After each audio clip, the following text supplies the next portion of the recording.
Hello and welcome to Rajya Sabha TV. Today we have a very senior historian, eminent historian, Professor G.V. Nayak with us.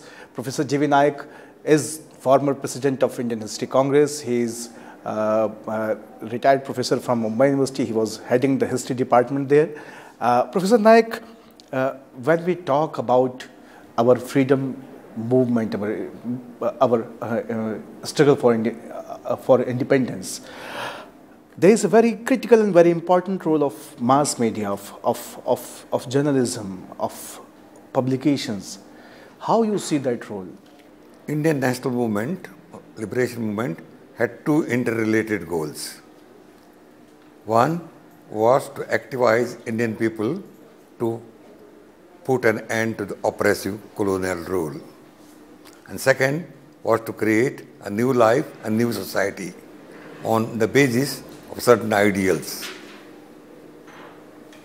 These ideals, in the words of Justice Mahadev Govind Ranade, a man of massive intellect and comprehensive vision, who followed Raja Ram Mohan Roy and anticipated Mahatma Gandhi, said the mission and the message all of reform movement in this movement was to humanize, equalize, spiritualize. Great words. So much so that when I said this in the Ramakrishna Mission, Dr. V.K.R.V. Rao was our education minister. He came running and said, "Where do you get these words?" If really our Constituent Assembly people knew about it, they would have preferred to put these words in the preamble of the Indian Constitution. Humanize, equalize, spiritualize. See, the most important word in our preamble, is first rate preamble, is justice. Justice, social, economic, political, which was not there. And I must say that our media, particularly press, played a very vital role in Indian struggle for independence. Right. Really speaking, in Bengal, Amrit Patrika, and Maharashtra, particularly, it started earlier period, before 1857. Bal Shastri Jambekar, who started the first Marathi newspaper, Darpan, Bombay Darpan, both bilingual, but then Bahu Mahajan, it's not much known, that he started three. One is Prabhakar, second is Dhumketu, third is Jnana Darshan. Prabhakar was one. That's where he even serialized the French Revolution, history of the French Revolution. Probably wanted to suggest to the people that too much oppression breeds the revolution, right? This is exactly what is happening under colonial rule. At that time, he was slowly bringing out these ideas, and then at the same time, he also published a book in Marathi. That's the first book possibly on political economy called Hindustanची प्राचीन व सांप्रतची स्थिती and पुढे काय त्याचा परिणाम होणार याविषयी विचार. In other words, India past and present and its impact on the future. That was the first book. And this book was dedicated to people of India, not Maharashtra or anything. And these were the people, before 1857, were probably, another one was Bhaskar Tarkadkar. See, not entire Anglo-Indian press, sometimes Anglo-Indian press also was favorable. They allowed to the Indian people. Indian people. Bombay Gazette for 1841, he became daily, and that is one of the oldest newspapers right from the time the French Revolution started, and they asked to come out openly with their ideas, and the grievances against the British rule. And a number of letters came under various pseudonyms, like Philanthropy, a fair heart, a Hindu, a second Hindu, a third Hindu, fourth Hindu. And these writers were writing under a pen name of Hindu. Bhaskar was an uncompromising rationalist. He was not saying it any communal sense of the term at all. Because what happened, in 1817, a book came from James Mill. He condemned everything Indian.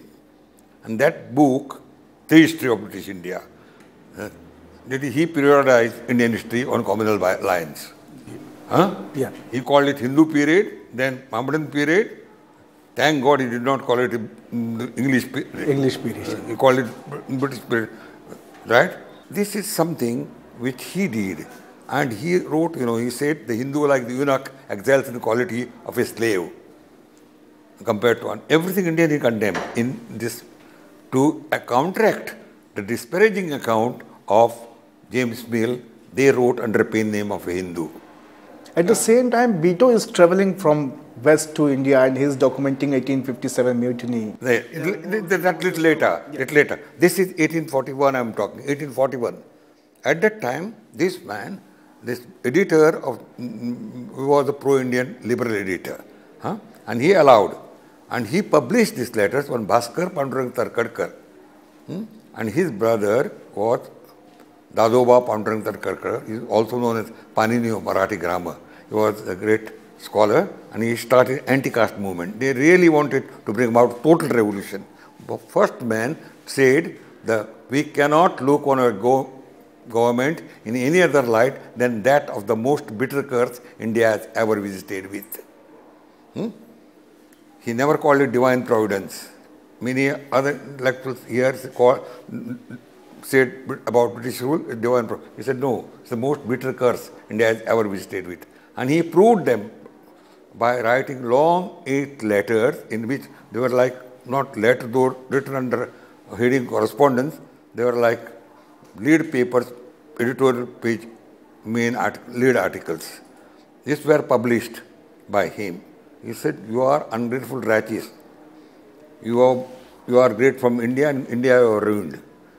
In England, there would not have been industrial revolution at all. James Watt and his steam engine would have disappeared only on paper. But for the money, you have used India as a pagoda tree. All the money was taken from here. That is why you could do it. You drained us. They were forerunners of Dadabhai Naoroji's drain theory. This Bhaskar Tarkadkar, see, after that, the editor wrote, we are delighted to read the lucubrations of a Hindu. We wish many more Hindus were to take up their pains in defense of their rights. And then wrote a second Hindu, right? He said, about first Hindu, he said, I hail thee Hindu, you are born the Martin Luther, not to bring about religious, but political information in the natal land. Third Hindu called his letters as eloquent epistles of a second Junius.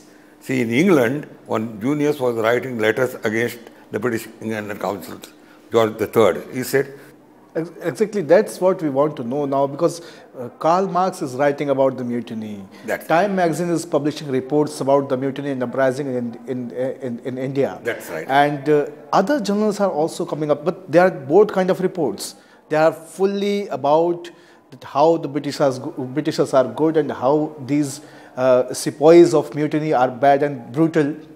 They have mentioned the events of Lucknow, Kanpur, and Meerut as well. I just want to know that how the world media is looking to the developments and to the uprising and to the mutiny, whatever we call it. No. How the world media is responding to a big thing happening here. Look, up to 1857, for some time the press was free, right?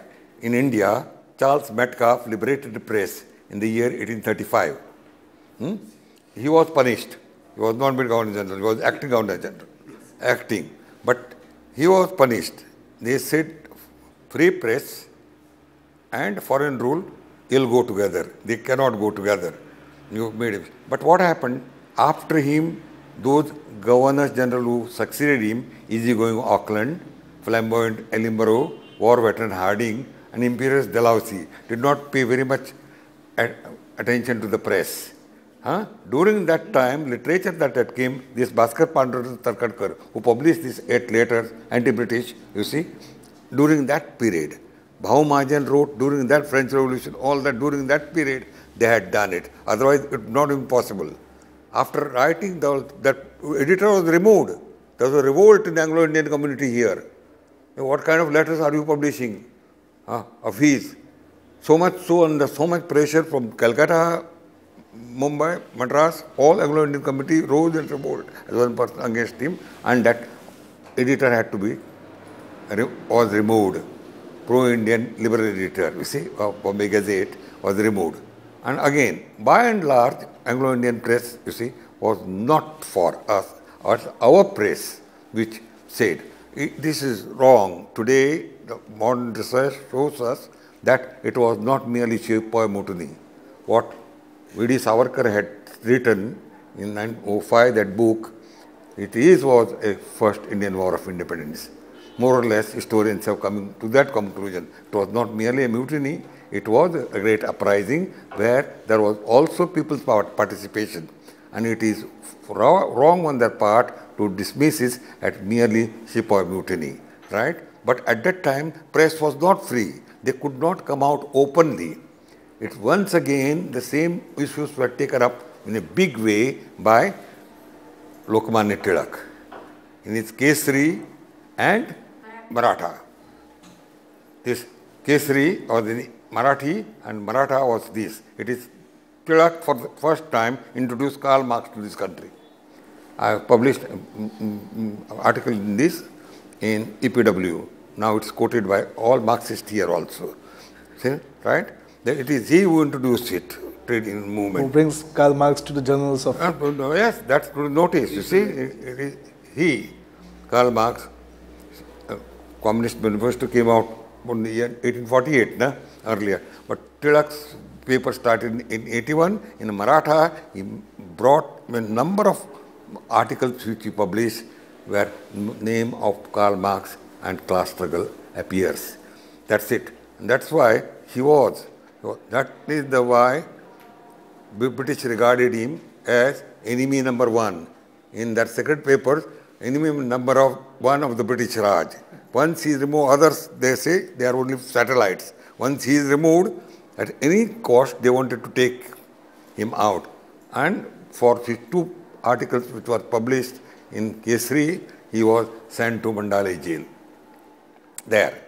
And this is not known much. Sitting there in the Mandale jail, he wrote his Gitaras. And that's him, he wrote in Marathi, his commentary on Bhagavad Gita. And the second one, which he wrote, was Vedic chronology, that was in English. And the superintendent of that jail was Captain P.K. Tarapur. He was well disposed towards him. So he allowed, he had to begin with, they were not giving. Then he had number of books there, almost 500 books in his cell. And that's he wrote. And before he was released from the jail, I must say, it is the credit of Captain P.K. Tarapur. He wrote to the British government, said, what should I do? He has written two. One is Vedic chronology, another is Gitaras. And then he said, in the next letter he writes, why don't you hold it back? Once he is a free man, he will be able to write it again. Give it. He was given dumb. He was said, don't be insolent. Listen to the orders. Gita is the textbook for mental training of revolutionary recruits. It cannot be given. Send it by registered post. In fact, Deputy Director General of Police was sent there to bring that book. And that book was sent to another Parsi gentleman, but he had a command over Marathi and Sanskrit. His name was... So we'll come to the question of that what revolutionaries were writing that time, what Dalit movement was actually observing, what is contribution of Jyotiba Phule and other icons, and how Gandhi helped shape the Indian journalism and media that time. After the break. Professor Naik, we'd like to understand the role of Dalit movements and the revolutionary movement in shaping the Indian media. Dalit movement really takes off. First, Dado Pandurang wrote a book, Dharma Vivechan, in which he enunciated 7 principles, right? Which said all mankind, humankind, is one caste. And all should be united in one God, and there should not be any invidious distinction between man and man and between man and woman. This was Dadu Pandran said as early in 1841-43, right? During that period. And he started the also movement, Manav Dharma Sabha, Paramav Sabha. Out of that emerged two major movements. One Prarthana Samaj, another was Satyasudhak Samaj of Mahatma Jyotirao Phule. And first 4 graduates of Bombay University all became Prarthana Samajists.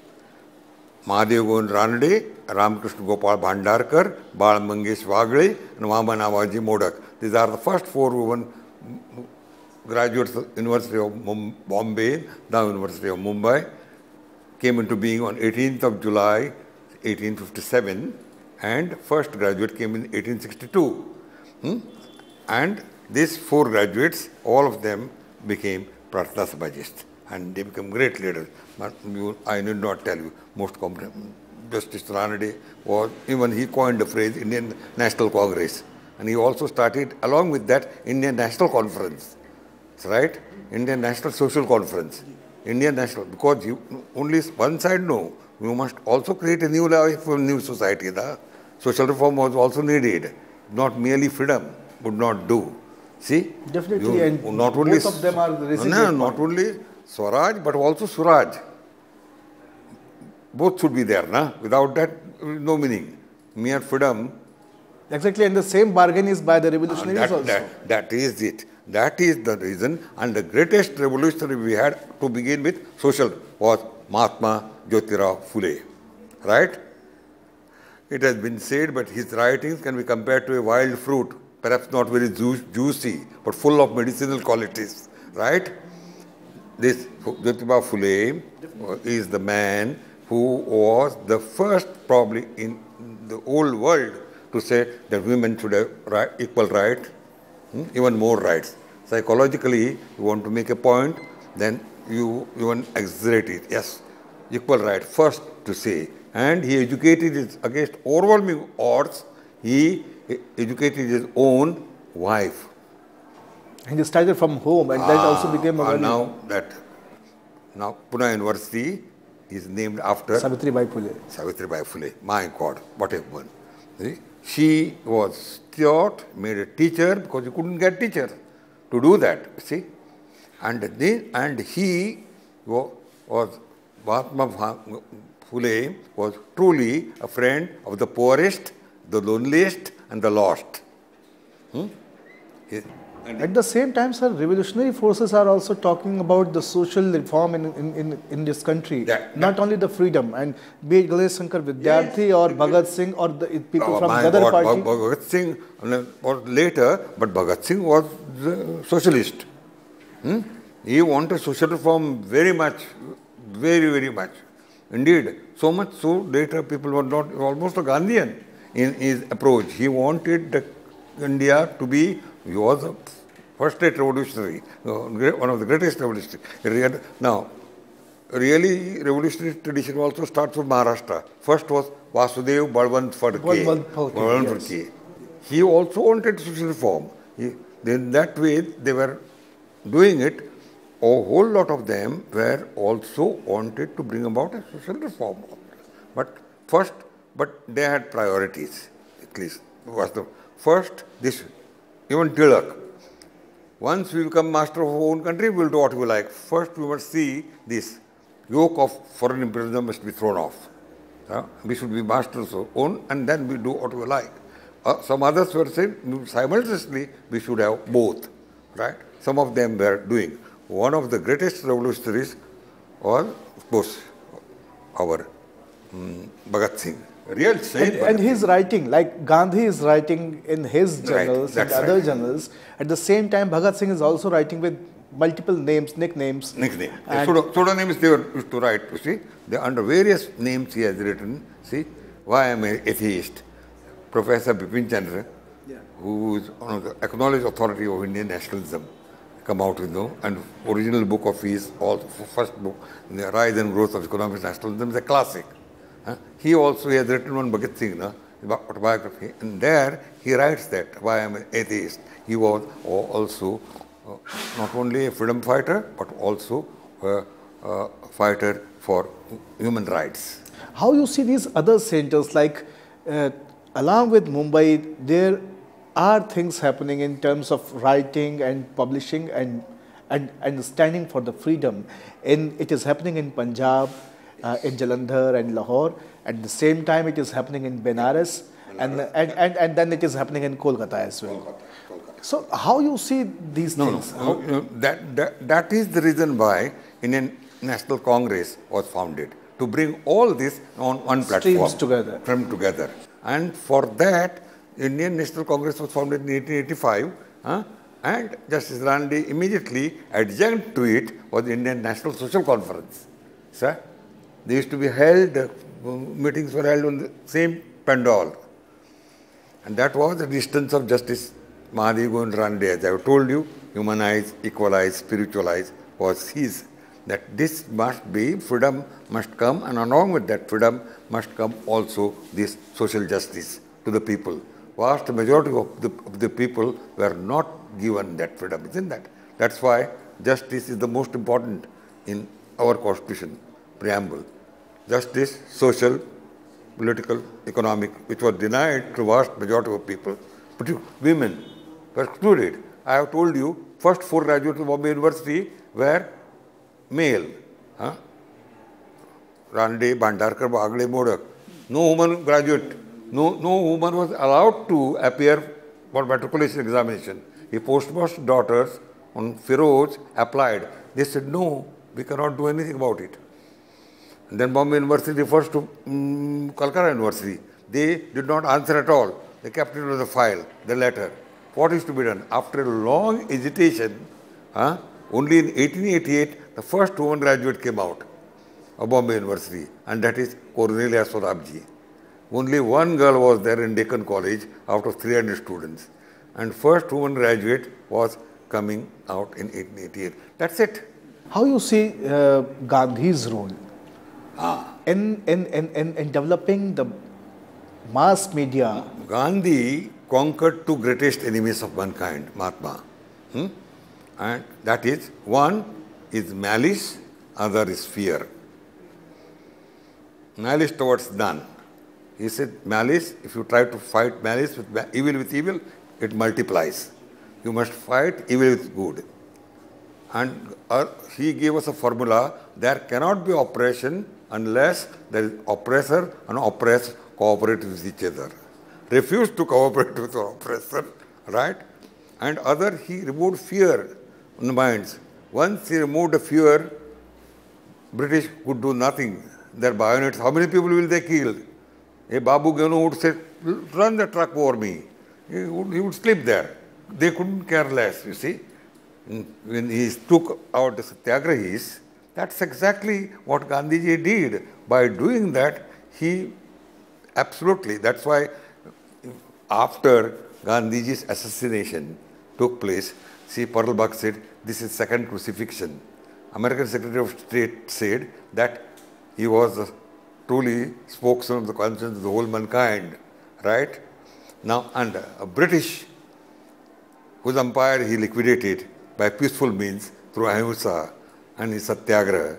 This man, he also, he gave in the Security Council a speech, British representative. He said, Gandhi was a friend of the poorest, the loneliest, and the lost. And his greatest achievements are still to come. At that time, he said, his greatest achievements, and you know what greatest scientific mind Albert Einstein had said about Mahatma Gandhi. He said, future generations will scarce believe such a man in blood and this stored on this earth. See, then that's right. Gandhiji told us, if you want to have just an equitable society, we must learn this. In every school, every college, they must display this. He said, you must not commit deadly 7 social sins. What are they? 1, politics without principles. 2, commerce without morality. 3, wealth without work. 4, education without character. 5, science without humanity. 6, pleasure without conscience. And 7, worship without sacrifice. if you do not commit these 7 essential sins, you will have just an equitable social order. And all 7 remain relevant for the media, for the making of society, and as the challenge of our modern time. Professor J.V. Nayak, it was a pleasure talking to you. And for more updates and programs on Indian History Congress, please keep watching Rajya Sabha TV.